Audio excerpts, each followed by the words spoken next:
આ જીવન ધન્ય છે, આ આંખો પણ ધન્ય છે કે પોતાના જીવન દરમિયાન રામલલ્લા 400 વર્ષના સંઘર્ષ પછી પોતાના નિજ ઘરમાં એ પ્રાણ પ્રતિષ્ઠા રૂપે આવતીકાલે જ્યારે 22મી તારીખે જ્યારે એ પુનઃસ્થાપિત થવા જઈ રહ્યા હોય અને એ સમયે સમગ્ર ભારતના લોકો, સમગ્ર ભારત એ રામમય બન્યું છે અને એ રામમય બનેલા ભારતમાં એની જેમ જ એ વેજલપુરનો વિસ્તાર એ પણ આખો રામમય છે।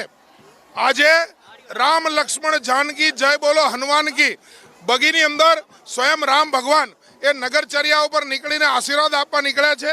આબેહૂબ રામ મંદિર 16 ફૂટ બાય 14 ફૂટનું રામ મંદિર સાથે આ એક યુવાનોની ટોળી, આ રામ ટોળી એ આખા વેજલપુરમાં ફરશે।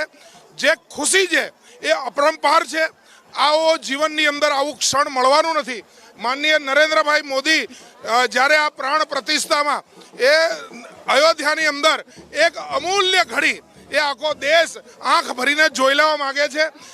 એક જેમ રામ એ રાવણને હરાવીને યુદ્ધમાં એ જ્યારે અયોધ્યામાં પરત આવતા હોય એવો માહોલ, એક એવો અદ્ભુત માહોલ હશે, એવો માહોલ આજે ભારતમાં બન્યો છે અને એ માહોલના ભાગરૂપે આજે અમે આ રામ રથયાત્રા કાઢીને એ સમગ્ર વેજલપુરમાં નીકળ્યા છીએ અને એની શરૂઆતમાં બધી જ જનતાનો જોશ આપ જોઈ શકો છો।